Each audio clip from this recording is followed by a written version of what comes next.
முத்து நீயா நானா ஷோவில் கலந்துக்கிறதுக்காக மீனா வந்து கூப்பிட்றாரு. உடனே மீனா வந்து இல்லைங்க நான் அதுக்கெலாம் வரல அப்படின்றாங்க. உடனே முத்து கேட்குறேன் ஏன் மீனா வரமாட்ற? உனக்கு எனக்கும் எந்த ஒளிவு முறையும் கிடையாது.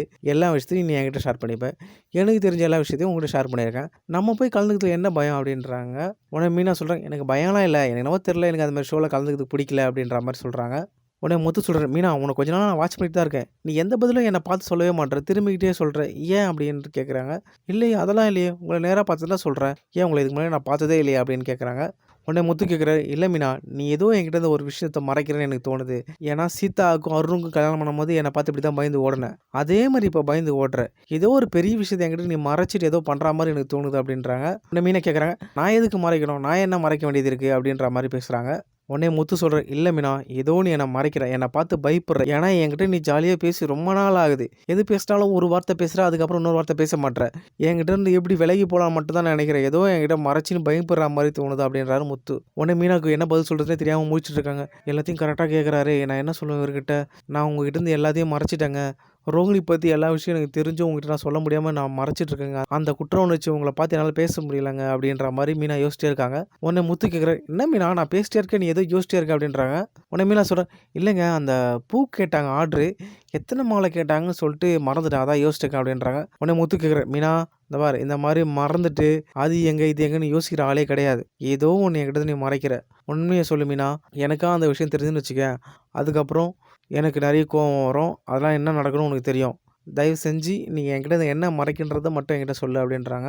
உடனே மீனா மனசுக்குள்ளே நினைக்கிறேன் நானும் உங்ககிட்ட சொல்லி தான் நினைக்கிறேன். என் மனசுக்குள்ளே அதை வச்சுக்கிட்டு பைத்தியம் பிடிக்கிற மாதிரி இருக்குங்க. எதையுமே யோசிக்க முடியல. உங்ககிட்ட சொல்லிடலாமான்னு தோணுதுங்க அப்படின்ற மாதிரி பார்க்குறாங்க முத்து மீனா.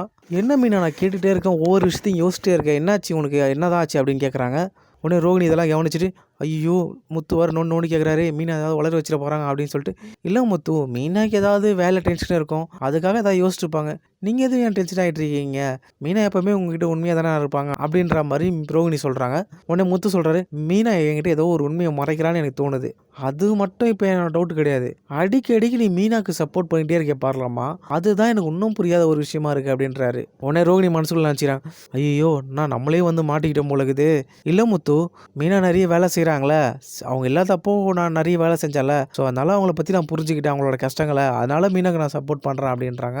உடனே முத்து சொல்கிறேன் பாரலாமா உன்னை பற்றி எனக்கு நல்லாவே தெரியும். மீனா இல்லாதப்போ எல்லா வேலையும் இழுத்து போட்டு செஞ்சு மீனா இடத்த எப்படி பிடிக்கலான்னு நீ யோசிச்சான்னு எனக்கு தெரியும் அப்படின்ற மாதிரி முத்து சொல்கிறாரு. முத்து நீங்கள் ஏன் அப்படின்னு நினைக்கிறீங்க? நான் சாதாரணமாக தான் வேலை செஞ்சேன். நம்ம வீடு நினச்சி தான் செஞ்சேன் அப்படின்ற மாதிரி ரோகிணி சொல்கிறாங்க. உடனே முத்து மீனா கிட்ட கேட்குறாரு மீனா நீ ஏதோ ஒன்று மறைக்கிற என்ன மறைக்கிறேன்னு என்கிட்ட சொல்லு அப்படின்ற மாதிரி முத்து கேட்டதும் உடனே ரோகிணி கண்ணிலே சைகை காமிச்சிட்டு போகிறாங்க. மீனா தயவு செஞ்சு உண்மையை சொல்கிறாங்க அப்படின்னு சொல்லிட்டு போயிடுறாங்க. ஆனால் விடாமல் முத்து மீனாவை கேட்டுகிட்டே இருக்காரு. மீனா உண்மையை சொல்லு அப்படின்னு கேட்குறாரு. உடனே அதுக்கப்புறம் மீனா எல்லா உண்மையும் சொல்கிறாங்க. ரோகிணி தாங்க கிறிஷோட அம்மா, கிறிஷோட பாட்டி தான் ரோகிணியோட அம்மா அப்படின்ற மாதிரி எல்லா உண்மையும் போட்டு உடைச்சிடுறாங்க. இதே நீ யார்கிட்ட சொல்லாமல் மறைச்சிக்கிட்டு இருக்க அப்படின்ற மாதிரி முத்து கேட்குறாரு. உடனே மீனா சொல்கிறாங்க இல்லைங்க நான் உண்மையை சொல்ல நினைக்கும் போது ரோகிணி இந்த மாதிரிலாம் மிரட்டுறாங்க. நான் செத்துருவேன், எங்கள் அம்மா செத்துருவாங்க, என் பையன் செத்துருவான் அப்படி இப்படின்னு சொல்லிட்டு என்னை மிரட்டுறாங்க. எனக்கு என்ன பண்ணுறதே தெரிலங்க அப்படின்றாங்க. உடனே முத்து சொல்கிறாரு மீனா நீ பார்லாமாவை போய் நம்புற பார்த்தியா? பார்லாமா ஒரு பெரிய ஃப்ராடு புரியுதா? அது லாஸ்ட்டாக தப்பிக்கிறதுக்காக உன்னை கூட மாட்டி விட்டு போயிடும். ஐயோ அது கட்டுற கதையெல்லாம் நம்பிட்டு இன்னும் நீ போய் ஏமாந்துட்டு இருக்க பார்த்தியா அப்படின்ற மாதிரி முத்து மீனாவை திட்டுறாரு. அப்புறம் இந்த உண்மை தெரிஞ்சவனையும் முத்து மீனாவை கூப்பிட்டுட்டு ஸ்ட்ரெயிட்டாக பார்லாமா மீட் பண்ணுறதுக்காக போகிறாங்க. முத்து பார்லாமா கிட்ட போய் சொல்கிறாரு பார்லாமா மீனாவை இத்தனை நாள் நீ எதுக்காக மிரட்டி வச்சிருக்க என்ன மிரட்டி வச்சிருக்கேன்னு எனக்கு தெரியும். இதுக்கப்புறம் மீனாவை மிரட்டுற வேலை வச்சுக்காத. உண்மையை சொல்கிறதுக்கான முயற்சி நீ என்ன பண்ணுறியோ எனக்கு அதெல்லாம் தெரியாது.